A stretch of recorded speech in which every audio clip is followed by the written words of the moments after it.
প্রাক্তন president Joe বাইডেনের সময় নিযুক্ত আইন বিভাগের সমস্ত অ্যাটর্নিকে বরখাস্তের নির্দেশ দিয়েছেন আমেরিকার বর্তমান প্রেসিডেন্ট ডোনাল্ড ট্রাম্প। মঙ্গলবার মার্কিন প্রেসিডেন্ট স্পষ্ট করে দিয়েছেন আইন বিভাগ থেকে বাইডেন যুগের সমাপ্তি হবে।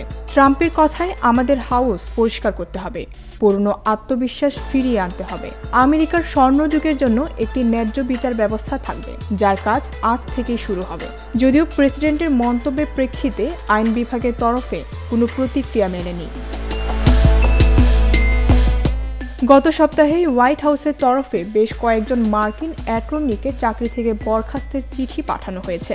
বলাই বাহুল্য, তারা প্রত্যেকেই বাইডেনের সময় নিযুক্ত হয়েছিলেন। গত সোমবার কয়েকজন অ্যাটর্নি জানিয়ে দিয়েছেন তারা ইস্তফা দিচ্ছেন। যদিও নতুন প্রেসিডেন্ট তার প্রশাসনে রদবদল করলে মার্কিন অ্যাটর্নিদের বদলের রীতি নতুন নয়।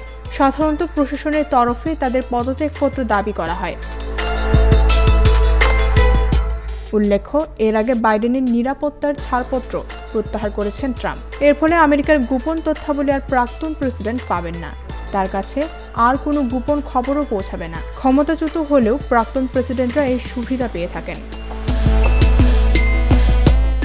2021 সালে ট্রাম্পের ছাড়পত্র তুলে নিয়েছিলেন বাইডেন। তার ওই প্রতিশোধ নিলেন রিপাবলিকান এই নেতা। সে কথা স্বীকার করে নিয়ে ট্রাম্প বলেছেন, এই উদাহরণটি তৈরি করেছেন বাইডেন নিজেই। 2021 সালে তিনি আমার নিরাপত্তার ছাড়পত্র তুলে নিয়েছিলেন। গোয়েন্দা সংস্থাকে নির্দেশ দিয়েছিলেন আমাকে যেন জাতীয় নিরাপত্তার আর কোনো খবর না দেওয়া হয়। ডেস্ক রিপোর্ট, ভোরের পাতা।